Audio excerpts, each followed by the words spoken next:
Одгледувачите на јагниња се жалат на ниските откупни цени. Ваквото свое незадоволство го искажали и на средбата во ресорното министерство, од каде што побарале дополнителни субвенции со кои ќе покријат разликата меѓу производната и пазарната цена. Едно со цена, друго со пласман. Секој што иде, секој цена кажуе. Цента на јагното кажуе купецот. Тие што го купуе. Што купуеме рана? Цента газици ја кажуваат, ни само плаќаме. Кој како му одговара, така прави. Значи, штом го произведувам, треба цента јас да кажам. Кај влеваш од дисконт, кој цента става? Купецот или газната? Точно е тоа.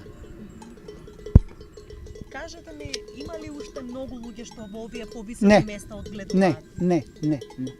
Колку мина има? Нека има уште, да речем, уште 10 души повеќе нема тука. Лани 3-4 булука се продадеа и тоа јаки стада. По 300, по 400 грла. Како иде ќе опаѓа бројот скроз свиче. Одгледувачите побарале оние сточари кои што се влезени во системот на контрола за исплата на субвенции да имаат побрза постапка за исплата на субвенциите.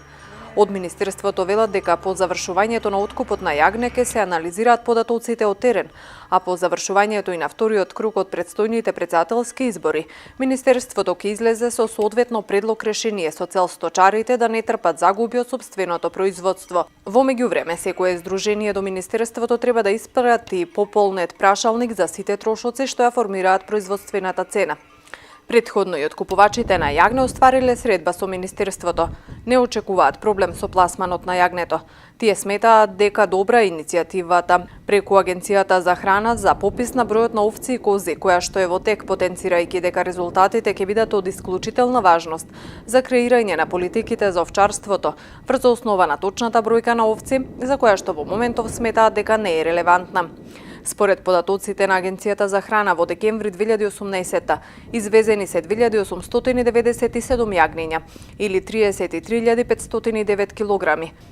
Ова година извезени се 16.533 јагниња или 173.427 килограми.